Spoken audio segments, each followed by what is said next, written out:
wanna be the best in the game, invest in my name, check no restraints, I'm obsessed with the pain. I ingest, I retain, assess and I change, possessed by the thought I'll be free one day from society's restraints. Money, clout and fame, mud, disease, a plague. We all love to hate, have to play the game, have to make a name. All our insecurities are on display. This is war with the enemy, think that it was me. Not quite ready yet.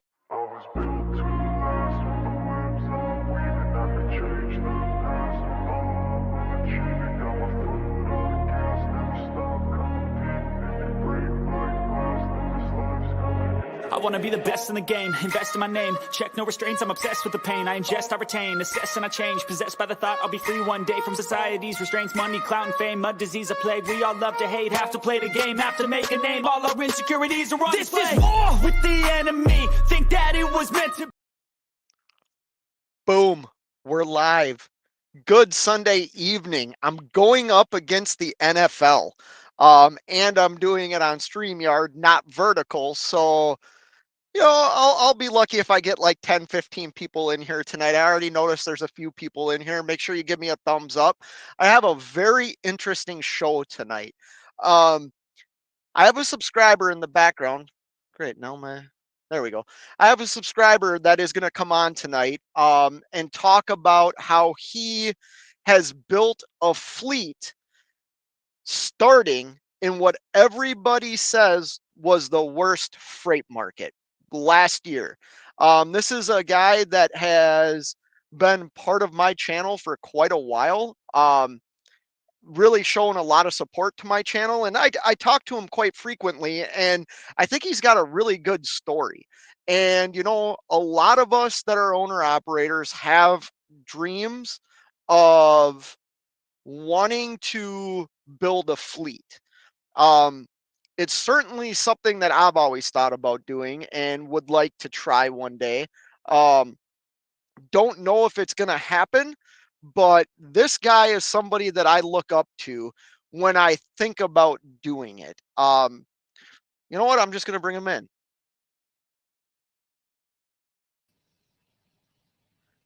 Good evening, Matt. How are you, sir? Hey, Scott. Good to see you. Yeah, why don't you tell everybody who you are real quick? Well, I'm Matt with Grade 8 Transportation. There you go. And you've been a subscriber of mine for quite a while. And first and foremost, I want to say thank you for the support, man. I really appreciate it. And before we dive right into what this live show is going to be kind of about, I also want to say thank you for like everything that you've helped me with. I've told you this a few times when I've talked to you that you're kind of like an inspiration to me. You know what I mean? You are somebody that I bounce ideas off of. You are one of the main reasons why I'm in the truck I'm in. You shared personal details about your experience with internationals that helped me make a decision on purchasing this truck. So I wanted to take the time to say thank you live on the internet. And then you bought a Cummins. Yeah, right? I had to deviate from the plan a little bit, you know what I mean? Right. Yep. But hold on one second. Yeah, I had to deviate from the plan a little bit. But anyways, like I said in my opening, you are a carrier that decided in 2024 to do what? Add on a couple more trucks. Yes. In what everybody on trucking YouTube was saying was a horrible freight market, you started adding trucks to your fleet. How many trucks did you end up adding? Well, we put one on in January, and then in March I ordered a brand new truck, and when that showed up in August, we ended up, instead of trading in the old truck, we kept the old truck and put the new one on the road, and so we went from one truck to two trucks to three trucks to four trucks now. So nice. So you're operating four trucks. Obviously, it looks like you're still in one. Is that correct? Yeah. It's not lucrative enough in order to get me out. So okay. So are all four trucks up and running right now?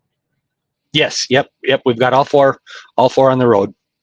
Okay, so not only from January did you basically invest in 4 trucks, what about, did you have to buy any more trailers? Did you have to, like, walk us through the steps of what you kind of set out to do, or what you Well, did do?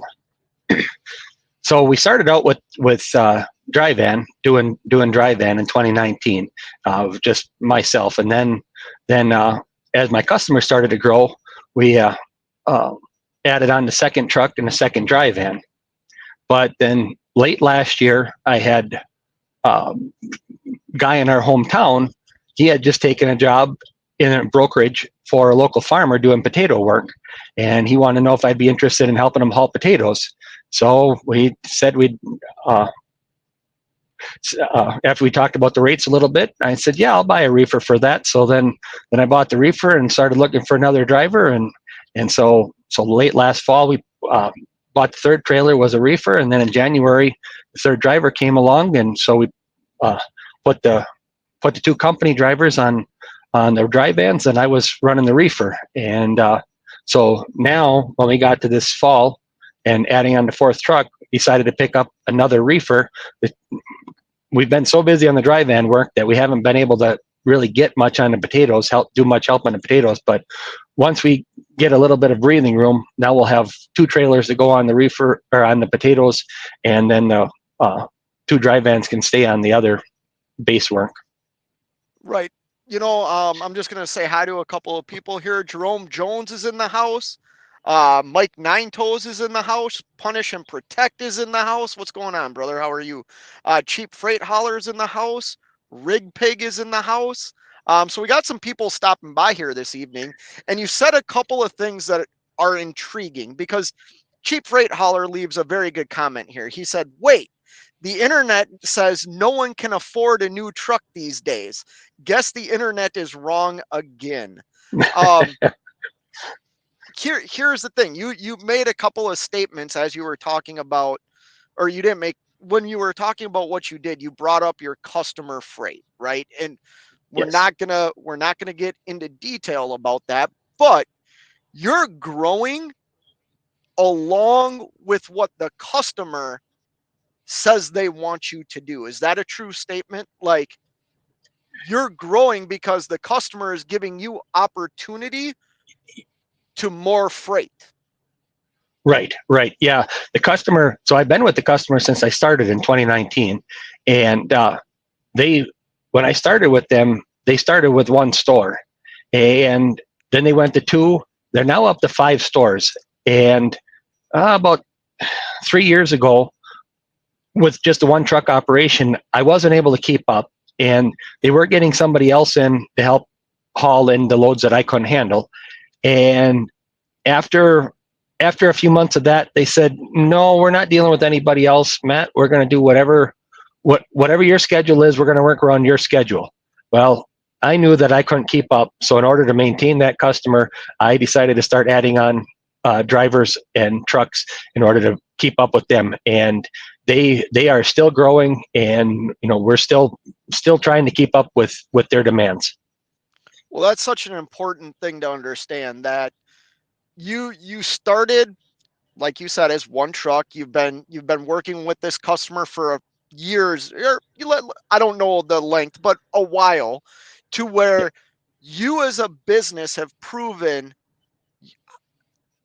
to be valuable to that customer, to where they in turn want you to do more for them, which in turn allows you to build what you're building. I do want to say this real quick too. I did delete a couple of comments. You actually do have people that are saying hi to you, Matt, that know you personally. Okay. So if they're still in here, I didn't delete the comments because I'm mean. It's just, that's your name, and I feel like it's my duty to protect your name. Um, Yep. but I want you, or I think that's a valuable lesson for a lot of people in trucking right now. Everybody that's in here right now is very successful at what they do in trucking. So I hope this gets out to people that are thinking of getting into it, whether you go my route and you lease on to a carrier, or you go like Matt and you have your own authority. Listen to what he is saying right now. He is adding equipment, hiring drivers because of a customer, not because of the spot market. Can you talk a little bit about that? Like, what the direction you took to get that first customer, do you think that has benefited you instead of just working solely off the spot market? I wouldn't have been able to add a truck at all, working just the spot market. I mean, yeah, when markets are hot, spot market's high, it all looks good. But when you have a 5-year truck note and the spot market's only good for a year and a half, what are you going to do the other 3.5 years? How are you going to struggle to make it by? But yeah, our customer freight is very consistent. The rates are consistent. The freight is consistent, and that's how you build businesses off of consistency. And so yeah, we do have to run some spot market freight. We do have our return loads and stuff, and so we do have spot market exposure. But yeah, it's the customer freight, it's the regular consistent freight that you build the business off of. Every business is going to have to rely on the spot market every now and then. I think if you are in the 75-25% for customer freight versus spot market freight, like you're doing a very good job, and you're actually putting yourself in a position like you're in right now where you're continuing, because your long-term, what are some long-term goals? Like, are you stopping at 4 trucks, 5 trucks? Do you have any dreams or goals that you want to achieve? Well, I think if we could, I'd like to, we'll see how soon we can put that 5th truck on. And then we'll kind of pause, catch our breath. And I don't have a timetable in mind other than before retirement, I'd like to be at 15 trucks. And I think that's a good number to achieve. And so we'll see if we can, see how it goes, but we'll take it, 1 truck at a time. But that's kind of what we're shooting for long term. Okay. Do you still have any hair left on your head, or have you pulled it all out with only 4 drivers? It is getting thinner. It's getting thinner. So yeah. So want to say 7C's just stopped in here, and 7C's did ask a question. He said, okay. Did I miss where grade 8 transportation is based? We didn't discuss that. Would you be willing to share, like where you are based out of, and are you currently looking for drivers, or like, tell us a little bit about that. Like, how are you finding the people that you currently employ? Well, we're based out of northeast South Dakota, and our freight though runs across the state, heading west. And so we are, if new drivers, the best candidates for new drivers are going to come from South Dakota or someplace nearby. My best results for finding drivers so far has been using Indeed. I've actually put ads out on Indeed. I sponsored the ads, and with Indeed, I'm able to set qualifications that they need to meet before they can even apply for the job. And then they send me resumes and stuff, and then I can vet them before we even get to an interview, based on that information that Indeed provides. So I've been pretty happy with the results I'm getting through Indeed. Okay, cool. That's all good information. So would a guy from the Minneapolis-St. Paul area be too far out of your area to come and work for if this blows up? Yeah, well, at least his truck matches the fleet, so we're good there. We're good there. So it's just a matter of changing decals. Cheap Freight Hauler has a question. Grade 8, are you running all internationals? Yes. We started my first truck was a International Pro Star, and it had the Max Force engine, and well, it was technically after the Max Force. It was an N13. It was supposed to be updated and ready to run. It gave me a lot of grief. I just, I almost didn't make that first year. It was tough goal, but ended up in the process of having to have that truck fixed. Made a very good relationship with the international dealer that's on our route, and they have treated me awesome ever since. And they actually got me out of that ProStar. They had taken in a 579 Pete, which was my second truck. I traded that. They traded me out of the ProStar into the Pete, and I ran that for a year. But then I had the opportunity to buy a new 2020 off the dealer's lot that had been sitting. It was in 2021, and so I got rid of the Pete and kept the international. But even with the Pete, I was going to the international dealer for all my service work because they treat me so well. And I've just until they no longer want to support me, they keep my trucks rolling. I can call them up. I can call them on the way through and say, hey, I need a service. What can you do? And they say, show up. And a couple hours later, I'm back on the road. And no appointments necessary. They really, really are awesome. Treat me well. So that's what keeps me in the international. Let's be honest, or let me be honest here. Everything you've told me about the dealership that you work through, I reached out to you the other day and said, hey, can you send me the phone number and the name of the dealership you work with? Because every time I have heard you talk about this dealership, it's been in nothing but high regard. And as a truck owner, we know how important it is to work with people that A, do the job they say they're going to do, B, do it in a timely manner, and C, care about the customer. And you have all three of those things working with the dealership you work with. Right. Yep. Yeah. No, the service department is awesome. Because I don't do much of the maintenance myself. I can. I've when I had to farm for 15 years ago, I worked on tractors. I worked on equipment. I can fix anything. I could be right there alongside of a technician doing it. But they have the tools. They have the knowledge of all the new stuff to keep up. I don't have to. So I've lost the desire to do that kind of stuff. I'll wrench once in a while, but for the most part, I'm just going to let them do all the work. But I can go in and talk to them. The service manager even made the comment the one time. He says, I think you know more than I do about what's going on with the internationals right now. So I try to stay up on the stuff, but yeah, they've been awesome to work with, and the trucks are holding up well. So everybody knows I'm leased on to DIY, and I'll tell you what, a fleet owner wears so many different hats. But I honestly believe that they also have to learn how to delegate things that they might be able to do, but they need to delegate it because there's only so many hours in a day and one person can only do so much. Right. Would you agree with that? Yep. Yes. And that's part of the reason for what actually the service manager just told me the last time that I was there. He said, there's a difference between you as a carrier, as a fleet owner, compared to the drivers that we get in here. The drivers sit in the lounge and they watch the TV the whole time. He says, you go and sit in at a desk, pull out your laptop computer and start doing paperwork for hours on end.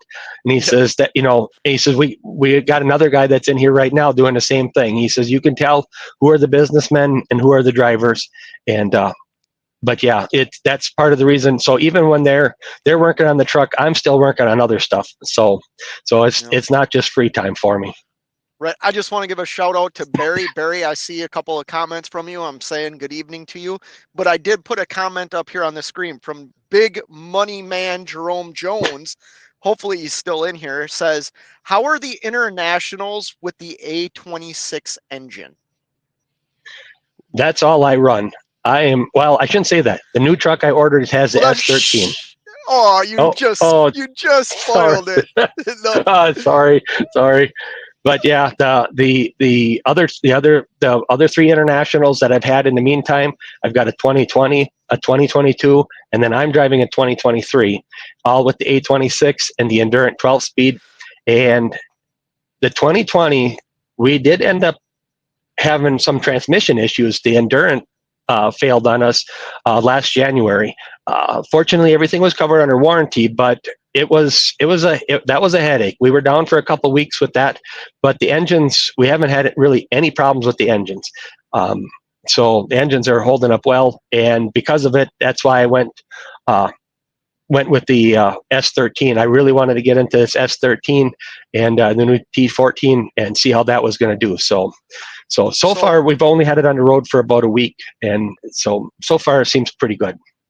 So that's something else I wanted to like jump into too, was you not only bought trucks in 2024 or 2023, sorry.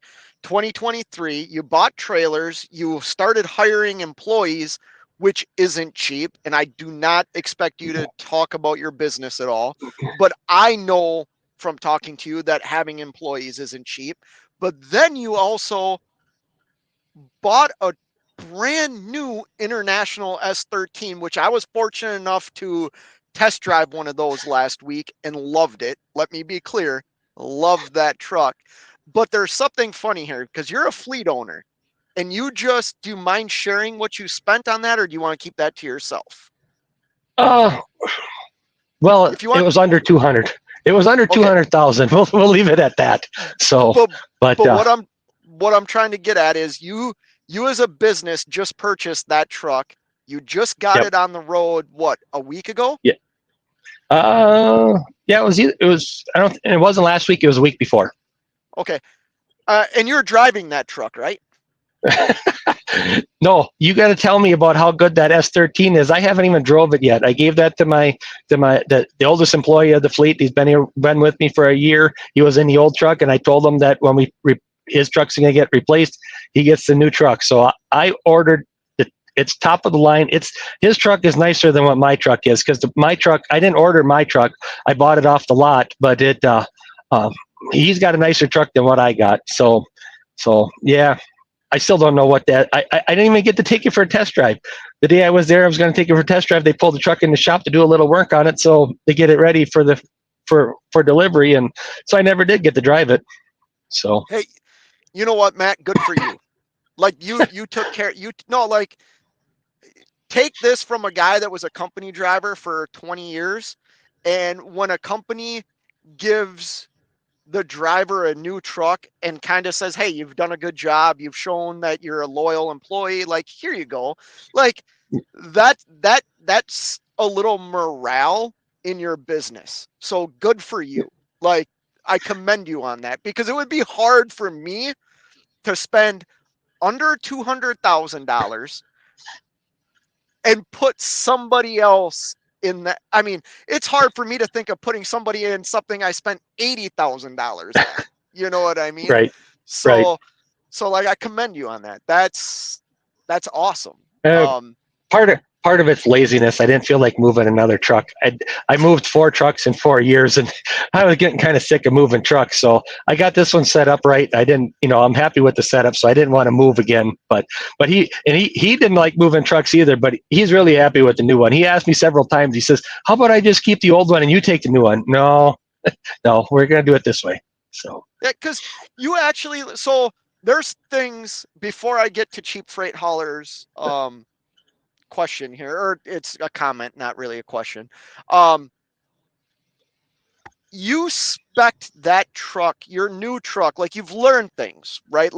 Yes. I'm not trying to like say you're not, like, you've learned, hey, I got company drivers in these vehicles. They are not going to operate them the way you would, or anybody that owns the equipment. They operate it differently, correct? Correct. Yes, correct. So you spec this new truck out for exactly moving forward what you want your fleet to look like. Is that the right word? Meaning fuel economy. Yep. Right? Yep. Yes. Yep. And unless I see something where maybe I got the rear axle ratios wrong or something like that, I don't really see changing the setup at all, other than if they tell me that some upgrades have if they tell me that a rear axle ratio should be changed for better fuel economy, I'll make that change. But otherwise, the rest of the setup, I'll continue to order the truck exactly the way I ordered it this time.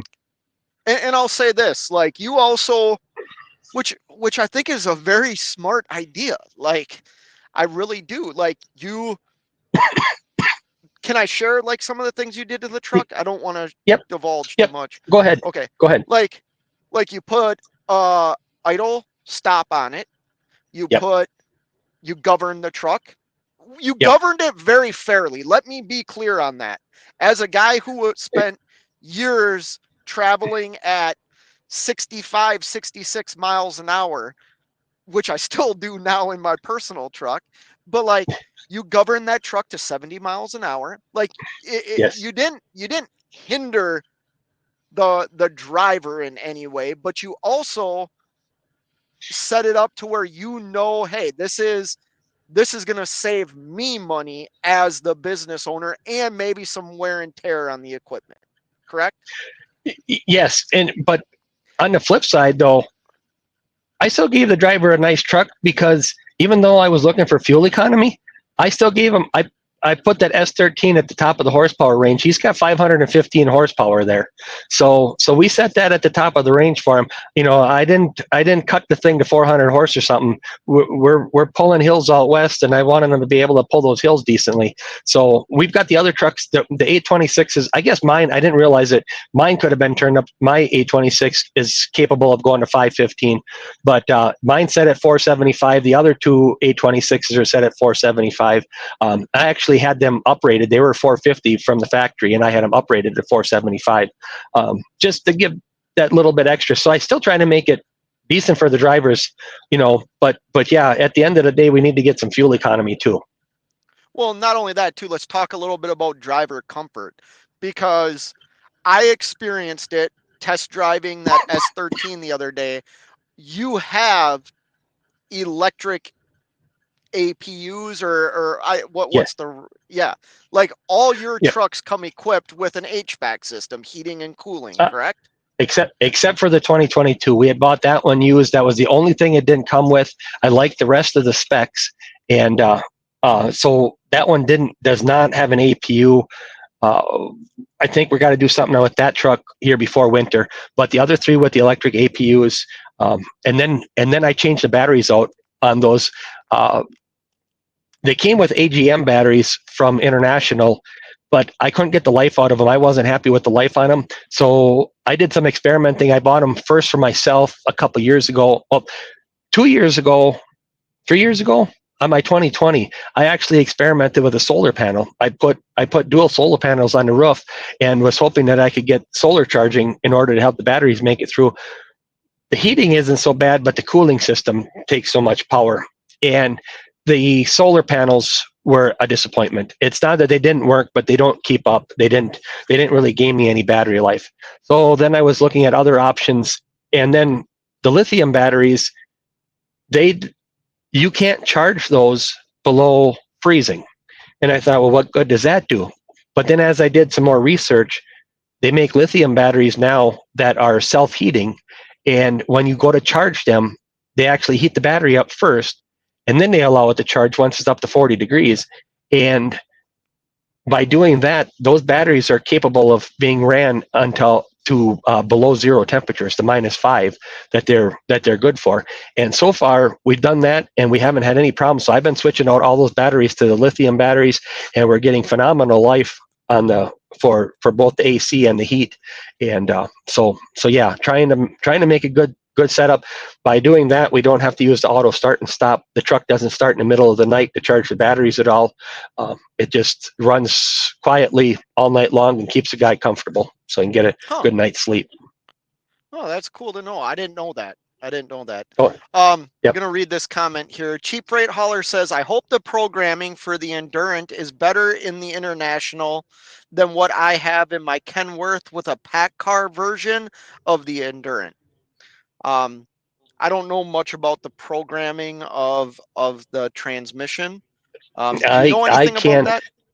I can't speak to what the PACCAR programming is. I haven't. The 579 that I had was a 13-speed, so that didn't have it. But what I've got in the Internationals, I'm very happy with. that ProStar that I had a Eaton Ultra Shift 16 speed, and I absolutely hated that. And I swore I'd never own another automatic after owning that one. And when the Endurant came out, and I thought, I'll look at this, and I went and test drove one, and I thought they fixed all the problems that the Ultra Shift had. And reverse is nice, taking off is nice. Is it 100% perfect? No. Sometimes it'll do a stupid shift, but for the most part, and all three of the trucks are set on, well, all four of the trucks now, the T14 as well, are all the transmissions are set in the economy mode. I wasn't happy. The 2020, they had they could do steps on the programming for between economy and performance, and that one set in the mid-range, halfway between. But the 2022 and my 23, they only give you economy or performance shift points. You can't adjust it, and the performance is not very good. And you would think that the economy sounds bad, but it really doesn't shift bad. It'll hold you up 15, 1600 RPM, 1700 RPMs on a hard pull in order to keep you in the power band. So, Yep. So it does. It still is okay. So That's same thing as in my truck. okay. I'm gonna say hi to Shannon. Shannon said hi. I don't know if I already said hi to her. Barry's saying hi to Shannon. Little Al says hello. Hello, little Al. Cheap Freight Hauler says plans to keep buying new trucks or a mixture of new and used. That's a good question. I think if we did something fast, I'd be looking at used just from capital standpoint. Just got to maintain some capital. But I think when it comes time to replace trucks, they'll be replaced with new trucks that are ordered to get the specs exactly the way we want, because they'll be getting ordered for guys that I know are sticking around and I can trust to drive them. Okay. Punish and Protect says one of your hockey buddies might be saying hi soon. Interesting. I wonder who that could be.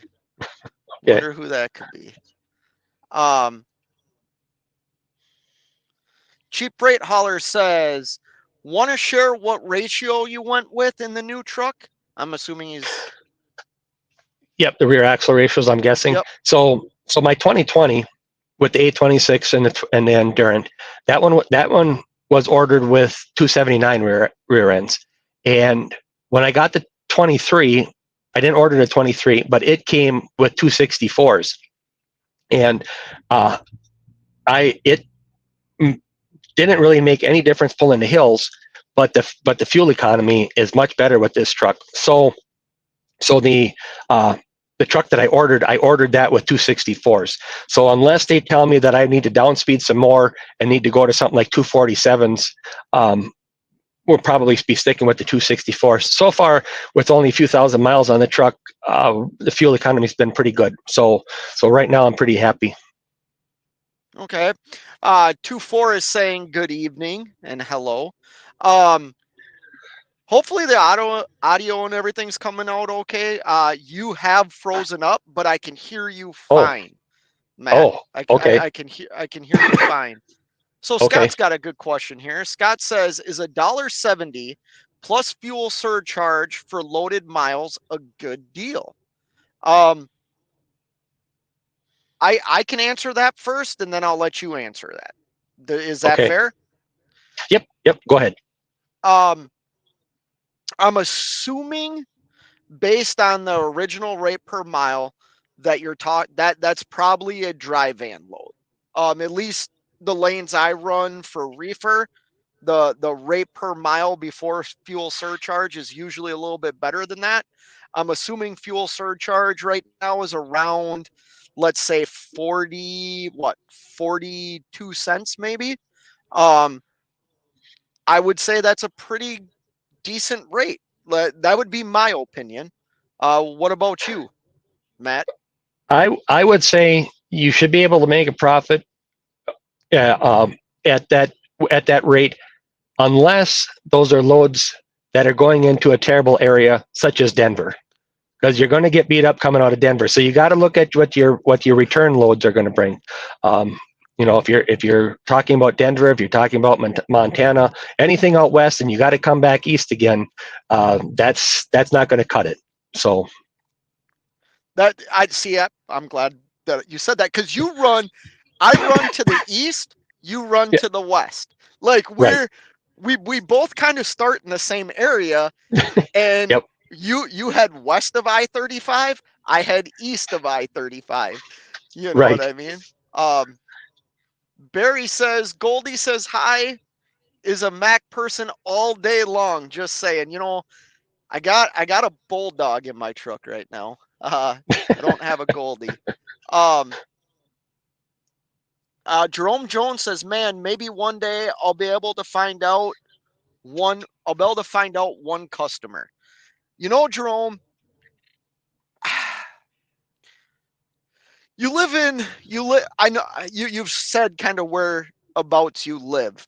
If I was you, I would start calling trucking companies and seeing if you can haul some of their freight, that they have from customers. Here's the thing with customers. You can have a direct customer like DIY does or like Matt does, or you can have the customer that's actually through like another trucking company or a 3PL company that authorizes you to haul for them. It's still freight that's never, barring they can't put it on any of their asset trucks or something like that. That stuff's never going to see the load board. You know what I mean? I would be curious, Matt. Do you have an idea on how much freight from one of your customers actually sees the load board? Uh, well, I know our main customer, none of it gets to the load board. Um, and then I've got, so to be fair, and to Jerome's point there, you don't have to look at just direct customers either. You could be setting yourself up with a broker, but get in with a broker on a load and have them get you the loads on a consistent basis that they never get to the load board. And, because technically my main customer, those loads are still being run through a broker. But at this point, the broker is just handling some paperwork. And she's working for it. She's not taking much, but it covers her time and stuff like that. But so technically that's still through a broker, but it's me and the other and actually the customer is the receiver, not my customer is the receiver, not the shipper in that. So that's another thing to look at, is maybe look at who's receiving product and see if you can get in where they can do it as a customer pickup and hire you to bring in their product, because Yep. that's I do have a couple of direct customers though, but that's how that works as well. So I posted a video today. If you haven't watched it yet, go and watch it. It is kind of long. It's 23, 24 minutes long, but I think it's actually one of my better videos, to be honest. It's not a vlog. It's me talking about the American dream and trucking in general. Um, and in there, I talk about what I am doing for the rest of October. Now, this isn't like customer freight, but this is working through a broker that gave me a timeline and said, we're done shipping the end of October. How many loads can you do in your 70-hour clock, right? The rate that I'm getting when I do see them on the load board is way better than what they're putting them out there on the load board, because Right. they know, like, they don't worry about me showing up and picking the load up. Am I making any sense? Like, if you have strong connections with a broker that has a customer, because it's their customer, right? If Yes. they find dedicated carriers to haul that freight, that's what they want. That's a Right. broker Right. doesn't want their load out on the DAT or Truck Smarter load board.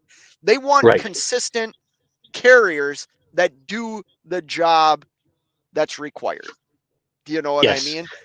And you as a business then have to make a decision.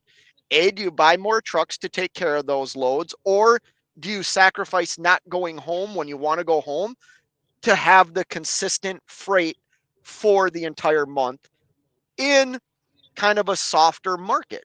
You know what I mean? Right. So you can look at those things too, Jerome. Aaron must be talking about that rate per mile. Yeah, if it's 200-mile load. Usually when Yeah. loads are like that, you already kind of just have a fixed rate in mind. Yeah, I don't know about you, Matt, but Yep. I have a fixed rate in mind. I'm not going to haul it for under X amount of dollars when it's that Yes. Yep. low of a mileage. I would say the only difference being if it's something where you can pick up and deliver same day, or if it's something where you have to pick up and hold it until the Whoa. next day, because that makes a big difference. Scott, take that load. Take that load. It is a reefer load out of Denver. Will usually bounce to Kansas meet for back to California. Personally, that's why I don't run out west. Is the lane I run pays?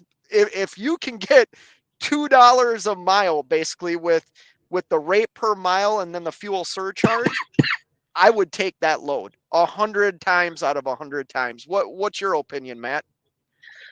Uh, I'm not real familiar. I don't run California at all. I usually stay off that west coast. I don't do Oregon. So I'm not real familiar with that lane, but I would say if you got paid well to come into Denver, which you should have, I would say you're going to be making money taking that back out to get you back to your head haul. So I know where I live, Minneapolis, St. Paul area. I can go to Denver for a really decent rate, like well over $2 a mile. I think last time I looked, it was like 275. That was on the spot market. Excuse me. Which it's about 1,000 miles, 980 miles or something from where I live out to Denver.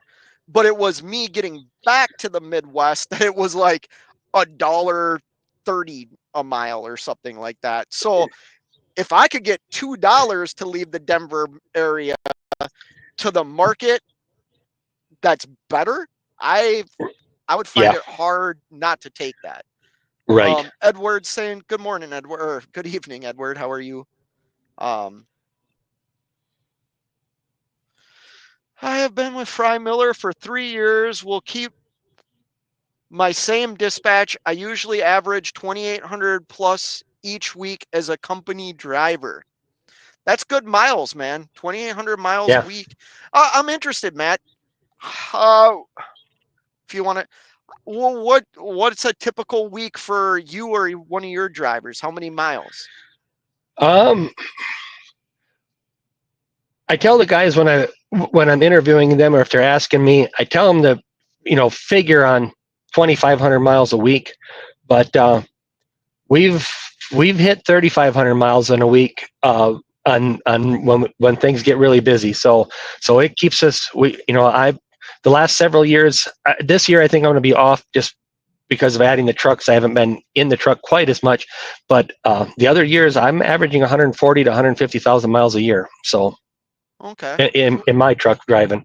So Damn. And you're wearing the fleet owner hat too, and putting down that many miles. That's a lot of miles, bro. I ain't gonna lie. That's more miles than me. that's why I get tired. So Yeah. This year I've put down more miles than I have in the past. But like I said just a couple minutes ago, part of that's because something fell into my lap that I think I would be a fool to even take, because all it takes is one other truck to show up there. That's all it takes. When you yes, have a customer or you have a broker that you work with or whoever, if you miss one or two loads, the opportunity for that freight to be there when you get back is slim. right, Because if it's a good load, if that one truck shows up and they're like me and they're leased on to a carrier, or they're like you, Matt, that has 4 trucks, they're gonna send everybody there. Like, right. you know, Yep, you're not going to pass it up. If you can get your foot in the door, you're not going to pass it up. So don't. Once you've got your foot in the door, don't let it go. right. Scott says, reason I'm asking is last week I bought a 2019 Mac. Has Mac warranty to 700,000 miles. Well, Scott, congratulations. If you're, I will say this, and maybe I'm wrong for saying this. If you're going to stay leased onto a carrier, good. If you're going out on your own and people are offering you $1.70 a mile plus fuel surcharge and you are a new authority, I would highly recommend taking that, because as a new authority, it is very tough to even get your first load. You know what I mean? It's not Yep. easy, especially in the market we're currently in. Right. Congratulations, Scott, on buying a Yep. truck. Adam Eyes in the house says, I do similar runs at that rate, doing power only, drop and hook, start and end same location, 450 miles round trip daily. I've started actually seeing that a little bit. I've been searching power only stuff for some reason, and I've noticed that brokers, there's more power only stuff that's saying you can be home daily, and they have a posted rate on like what you would make per day. I'm interested. I wouldn't. Maybe I should reach out to one of those people, because it would be nice to be home every day. Not gonna lie. But I also have goals, and I don't know if being home every day nets me the revenue I need to achieve the goals that I want to achieve. But let's transition here a little bit, because we've talked about the positive side of growing a fleet in what everybody deemed a horrible freight market. We've talked about the importance of customers. Let's talk about what it's really like hiring drivers, or putting people in your equipment. Has it been a smooth transition? Oh, it's like sliding down a slippery slope all the way to a fiery pit on the bottom. So, my very first driver that I had hired, he claimed he was a former truck owner, had his own authority, was on the road, and said he got out of it because of his wife's business, and she was making so much money, so he didn't need to be over the road anymore. And I don't know if anything he ever told me was the truth, but he didn't know how to run. He didn't know how to manage his time. It was just terrible. And so when he quit, I'm glad that he quit when he did, because I was probably 1 week away from firing him. He was just terrible. And I got very lucky finding my second driver. He's had some challenges, but overall, and most of his challenges have come on his personal life that's affected his work life. But overall, we put him in that new truck, and he's deserves the new truck. He's earned it, even though it's only been a year. But he put up with the older truck. He was the one who dealt with when the transmission went down and went out. And yet he said all of his friends were saying, "You got to get out. This guy's got junk equipment." And he says, "No, this guy keeps good equipment. It's just because we had one failure and something happened." He says, "I've been around the block." He says, "I know that." He says, "I'm sticking with this guy," and he did. And and I told him, "You're going to get the new truck." So he's I'm glad that I found him.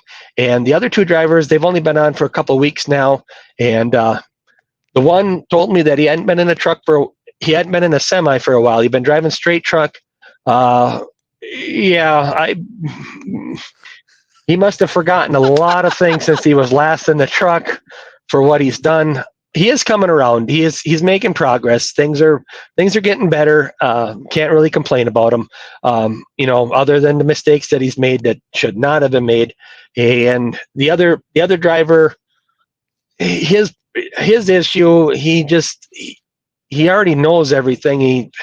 He's reluctant to ask, and he does listen if I tell him, but he doesn't ask before he just goes and does things. And even after he's told, still does things wrong, and can't be using personal conveyance when you're moving the truck to the shop. So, and after you're told that a couple times and he still do it, I guess you lose the right to have personal conveyance on the ELD. So, Right. so it's little things that you learn. So I do have a question about how do I say this?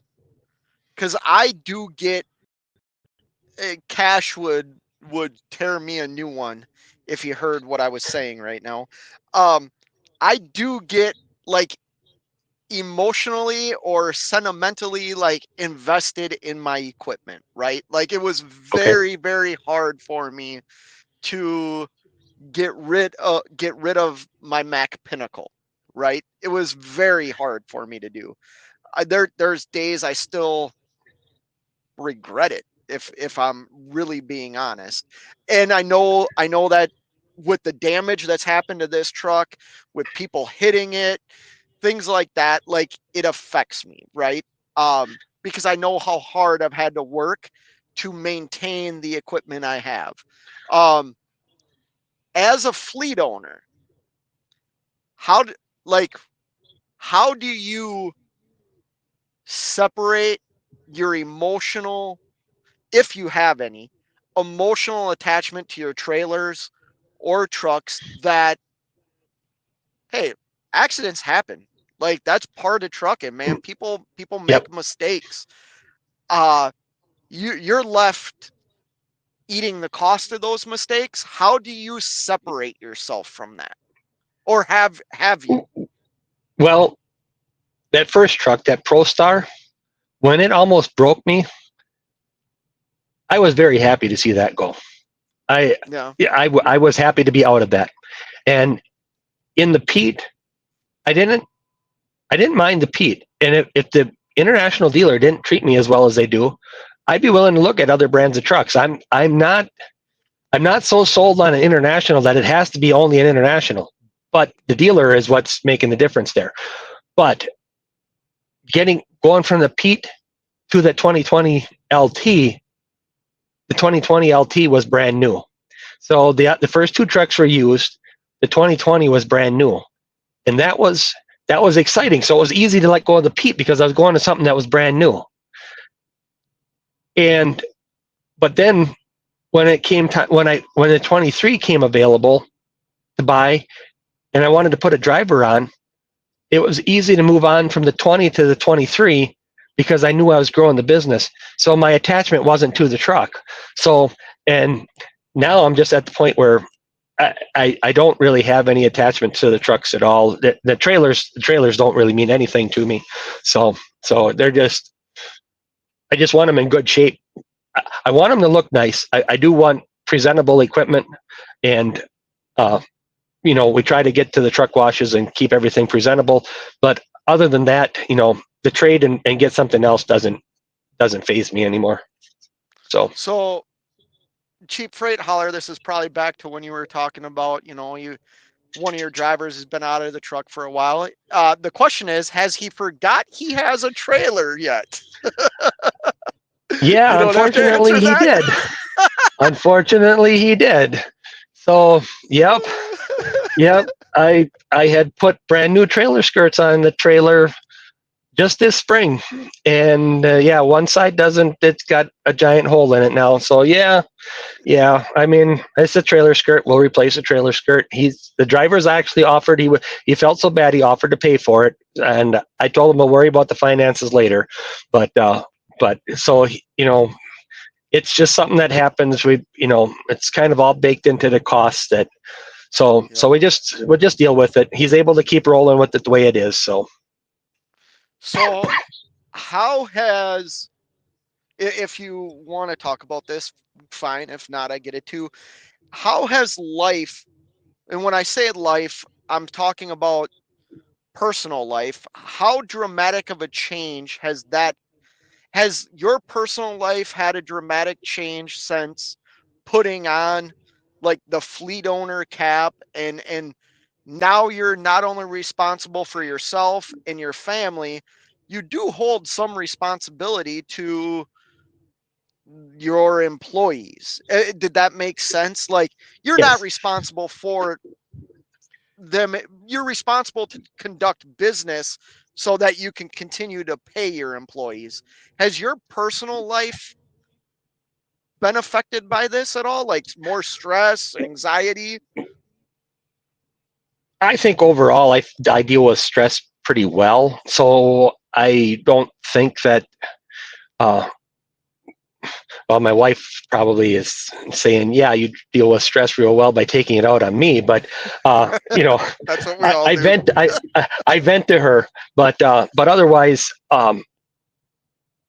you know, when, if we've gotten to any slow times, I make sure I keep the drivers going.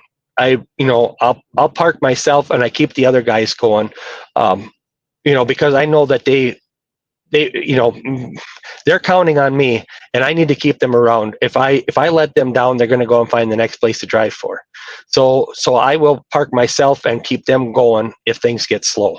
Um, when the drivers have quit and they've abandoned uh, equipment on me, and I've had to go and rescue it. Uh, it's been some long nights, long days. We we had the one driver, that very first driver that had quit on me. He uh, he quit, and I had loads booked for both of us, and some of them were customer loads, some of them were spot uh, broker loads, and I ran my tail off, and only one load did we have to push off from that week to the next week when I could get it covered. I made covered everything myself, and it was really miserable. But that was the price I had to pay to keep the customers happy as well, or the customers to be looking someplace else. So as far as the home life, my personal life, I've kind of involved. Well, my wife now is much more involved. She helps out a lot with the paperwork. She's doing. I still I still book the loads, but she will do the paperwork for me while I'm driving. That she sends it out to the drivers. When the drivers send their paperwork in for the invoicing, she takes care of the invoicing going out. So that stuff is handled. So she has told me that she enjoys that. That it makes her feel to be a lot more part of the business. And so that's actually, I think that's kind of been a benefit to us. Um, she's otherwise a stay-at-home mom, so it wasn't that she was at another job and she quit her job for it or something, but she was a stay-at-home mom with the kids and stuff. She but even uh, last winter, early this spring, the oldest daughter at home, she was a senior, she graduated this spring. I hired her to organize some of the paperwork as well, and so she was able to go through the paperwork, and she saw some of the numbers, so we got her involved. And actually all the kids, I've involved all the kids at some point or another, helping when we do a little bit of the maintenance work on the trucks or trailers at home. I'll involve the kids, and I hire them and involve them as well. So, am I gone a lot? Yeah, I'm gone a lot, but when I'm home, I try to make the most of it with the kids and the family, and the wife, and so try to balance it as well as I can. Yeah, and that's not always easy.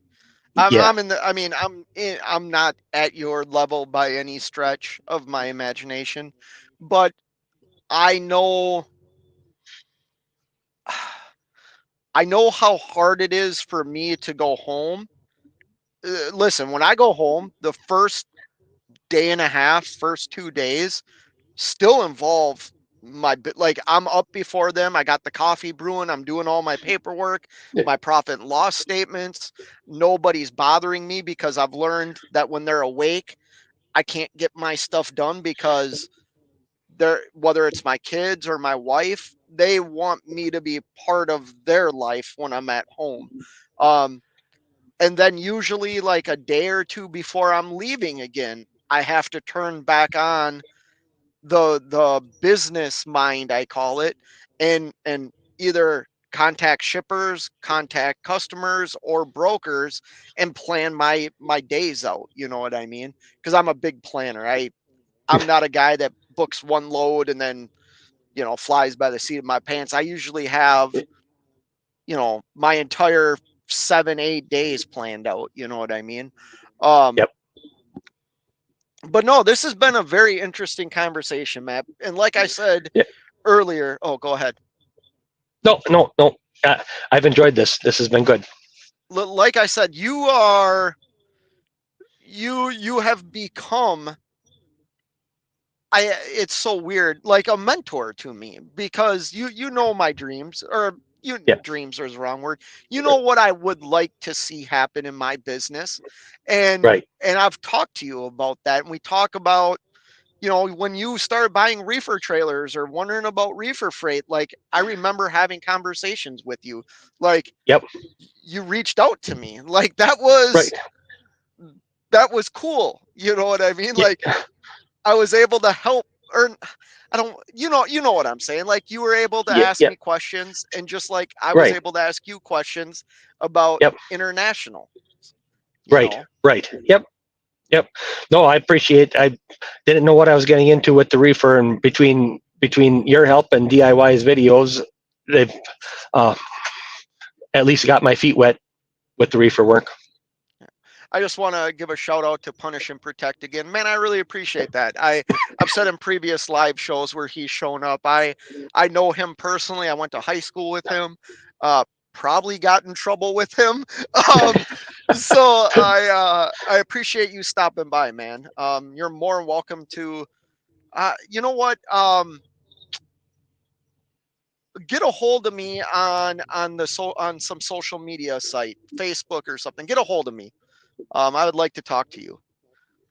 Anyways, yeah, I think that's important too. And getting what we were just talking about, mentors, or at least people that have the same goals that you have.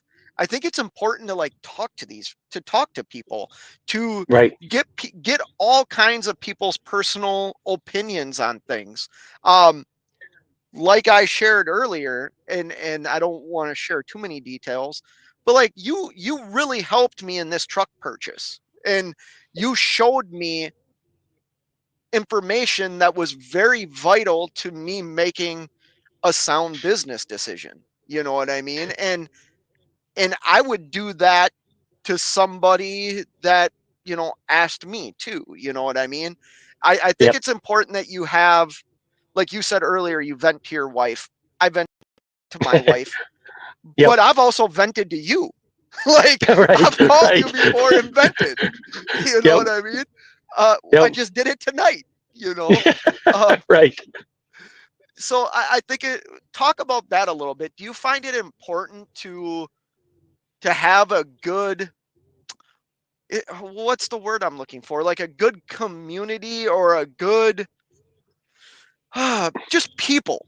That how important is it to have people that you can call and talk to? I think it helps keep me from going insane. Being able to talk to somebody that understands what you're going through, um, when they can relate, it helps quite a bit. Now, on the flip side, so my pastor will call. My pastor calls me every week. We talk. We usually have 20-minute to half hour, sometimes 45-minute conversation. He doesn't know anything about trucking, but he was involved when he was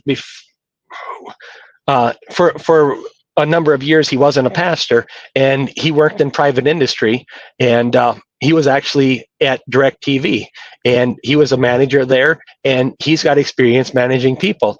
And so it's really interesting to talk to him, though, that even though he doesn't have any knowledge about trucking, when I talk to him about what the drivers are doing, he understands the management side of it, that I can bounce ideas off of him that way.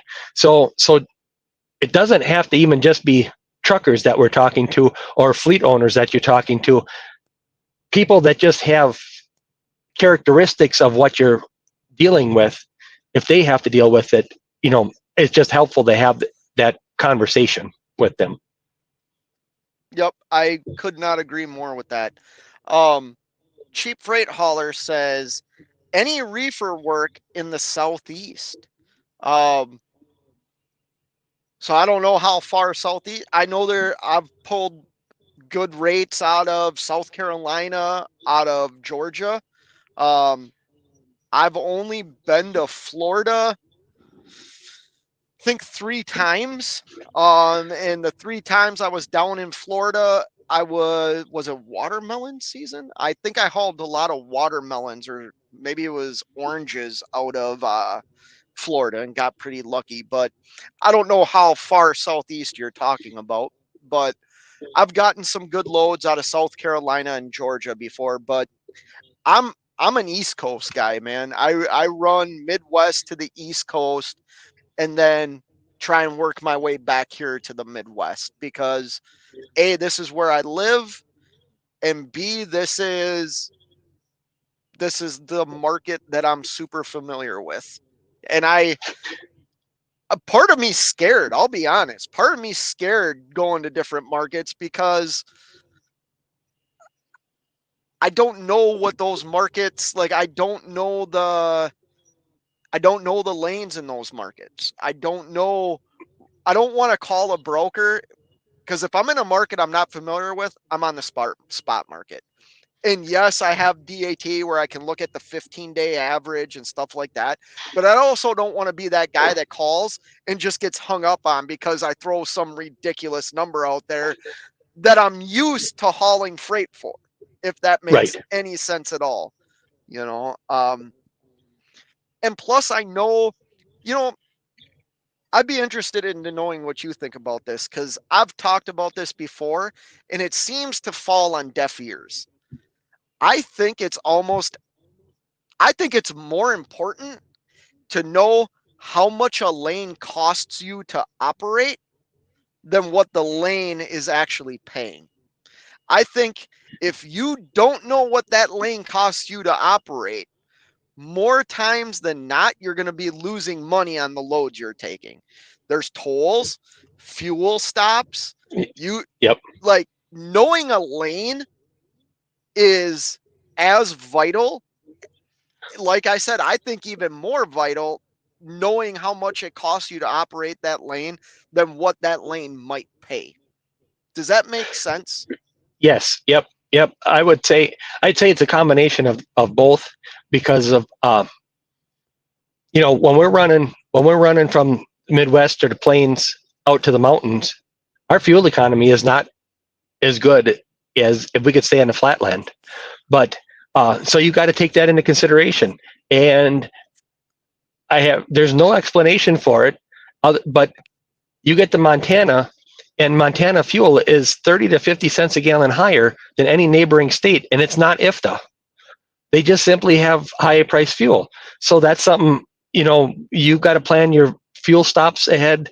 And yeah, so it knowing all that stuff for your expenses in order to reduce your expenses. And then once you learn the lane, you know where you can stop for service work, emergencies, your parking, where you can get free parking, where you have available paid parking, like your videos that you've talked about around, I think it was Cincinnati, with that Yep. truck parking club, where you can use that there, stuff like that, where you learn that stuff. If you're just running all over the place, in my first year, I had no idea what I was doing. So I just ran wherever I could find a load that paid good. And I just ran from spot to spot to spot until I could finally make my way home again. And, and I did that. Well, I did have that customer started. It was like a week after I got my authority. About a week later is when I hauled my first load for them. And then it just kind of grew, but they only had the one load a week or one load a month. And then it went to one load a week. And then it went to, 2 loads a week, and it's just been constantly growing.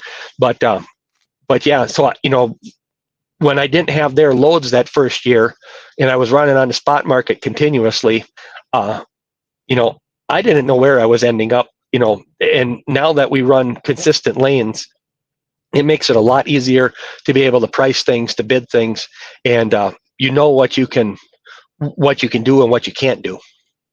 Yep.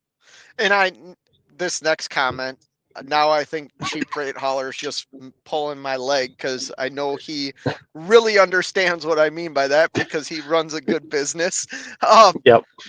But that's so, like, that's the downside about doing a StreamYard, because it is loyal subscribers I have that come to my channel. Like, so they're all smart already. You know, if I did a vertical live show, I would get, you know, thousands, hundreds of people that know nothing about trucking asking questions. Yep. But yeah, I think that everything you just said is very important in knowing the lane and knowing how to bid that lane, man. Like that's the whole thing, man. I firmly believe that being a good business owner requires you to set yourself apart from the next person. Now, that doesn't mean that you're always having the best equipment or you have the equipment to do the job, but like bidding a lane correctly takes skill. And it's so much easier to do when you understand that lane than just doing a cold call off the DAT load board. You know what I mean? Right. The animal's in the house. He's saying good evening. Well, good evening, animal. Hope everything's good. Look at that nice. Is that a Peterbilt in his photo? What a nice looking I truck. think so. Must be a 4 gallon a mile truck. Good business decision.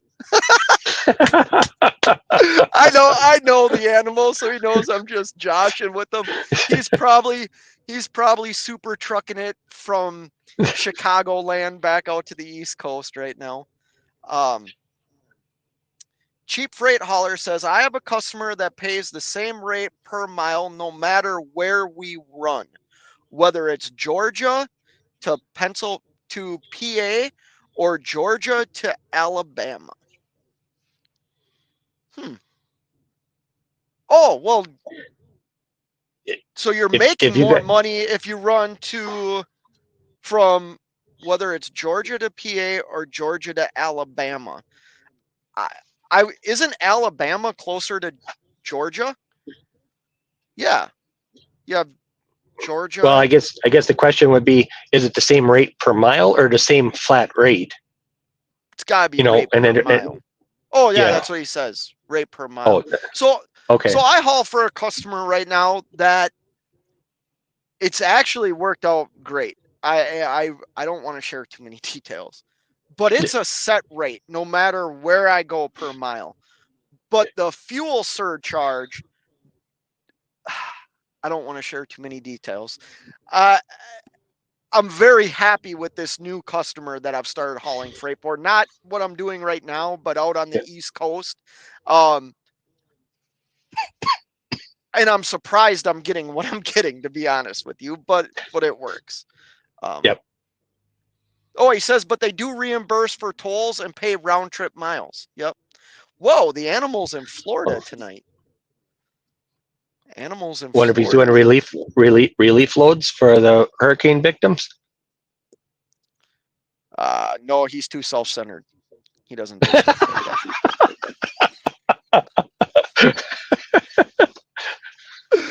that. He might be. He might be. That, you know, that's the great thing about YouTube. I've met some really cool people that are how do I like, they're just cool people. You know what I mean? Like I said, I've been fortunate enough to meet you, Matt, and it Yep. was only one time, I think, but like I've talked to you regularly. The animal's kind of the same. You know, I've met him a couple of times. I've been able to communicate with him. He's helped me out when I'm broke down out on the East Coast. It's interesting the people you meet that are like good-hearted individuals. You know what I mean? Right. Yep. Cheap Freight Hauler says, no, Fate wasn't pulling your leg, was genuinely curious about you until you started to explain. Oh, okay. Yeah, I think you need to take all that stuff into consideration when you're booking freight, you know, and that's why I find it important to listen, if you want to run the spot market and build your business on the spot market, you should know by now what the spot market is. It's a very volatile place. It's like the stock market. You know, customer freight is volatile too, but it doesn't change as fast or as dramatic as the spot market does. if you're building a business solely off the spot market, my advice to you would be stay in that same lane. I'm just going to use this example because Cheap Freight Hauler said it. Georgia to Pennsylvania. Stay running that lane for a while. So you see when the good times are to be on that lane, and maybe when you need to switch it up and go from Georgia to Alabama or Georgia to, Texas, Yes. um, Yep. that stuff's important. And then figure out when you're going to get home. Not all of us are road cowboys where all we do is want to stay out on the road. I would like to go home more than I am right now, but I also know, like I said earlier, if I give up what I'm doing, somebody else is going to take it. That simple. Cheap for, oh, hold on.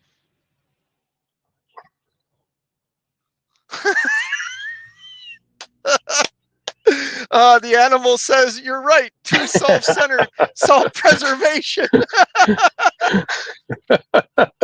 I was just messing with you, bro. I was just messing with you. I don't want to hurt his feelings. Squash me like a bug. Cheap Freight Hauler says, going to be home a few more days going to be home a few more days to make it an even 3 weeks home. That's nice.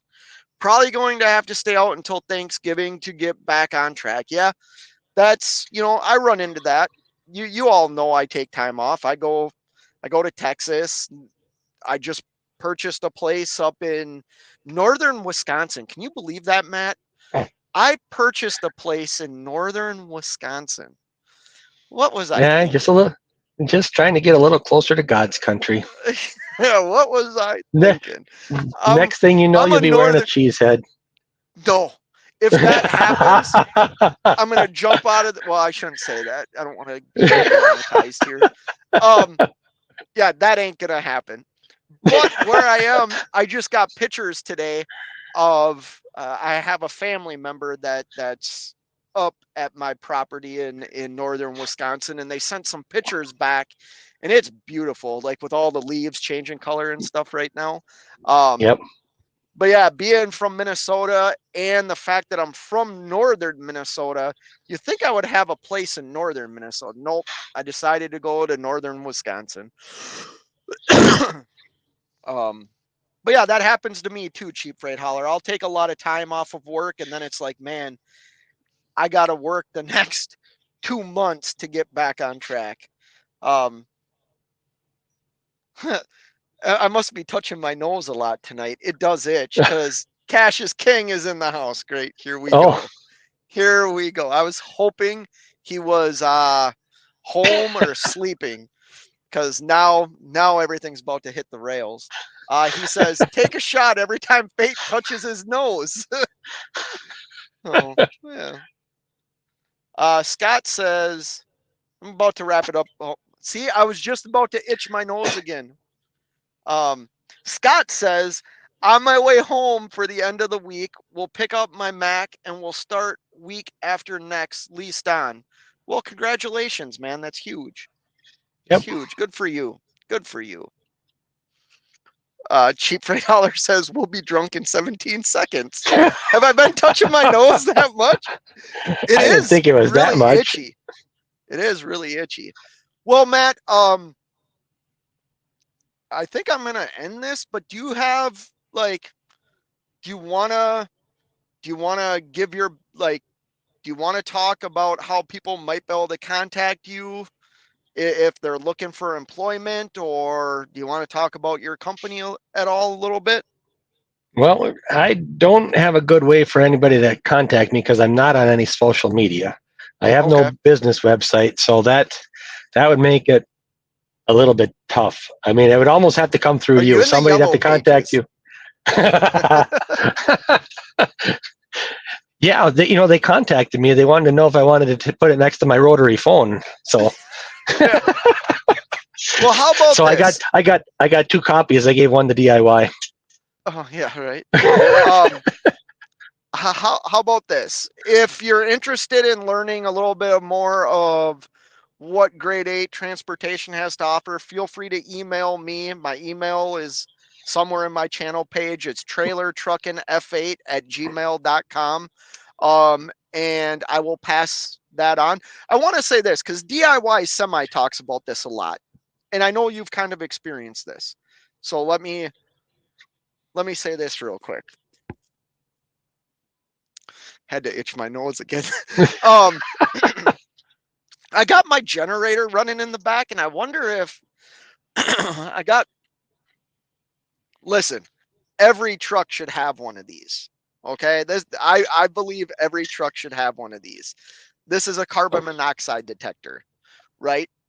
And every time I fire up my generator, because my generator sits on my catwalk behind my truck, obviously, I pull that out and turn it on. Yeah. That reminds me of Ron White, The comedian? the comedian. Yep, where he talks about the plane that's going down. That guy's got a lot to live for. I don't think I've ever seen that one or heard that one. Yeah, he's on a plane and they lost an engine, and the guy next to him starts panicking. He says, "Oh, how far can we go on one plane or on one engine?" And Ron White says, "Well, all the way to the scene of the crash." And the guy's flipping out, and Ron White says, "Apparently that guy's got a lot to live for." That's what I think about you with your carbon monoxide detector. You must have a lot to live for. You know, it has gone off one time. But the funny thing is, I wasn't even running my generator that night. I was parked in between two trucks that decided to idle all night, and they were mechanical trucks, I'll say. And yeah, their exhaust turned or set my carbon monoxide detector off. I had it once where I had a guy parked next to me on the driver's side with his APU running, and he must have had a wore out APU, and it smoked so bad that I could smell it inside my truck. That I was starting to wonder, what should I do about this? But I don't remember what I ended up. I must have slept through it. I don't know. I did wake up eventually. So I just got up. It went off, and I got up and moved my truck. Mm. Yeah, I should buy an APU. I haven't done that. Cash is King says, just Googled why someone's nose would itch a lot. Apparently there's a thing called nose herpes. Yeah, and you know what? You can't get rid of that either. You can't cancel herpes. I'm just saying.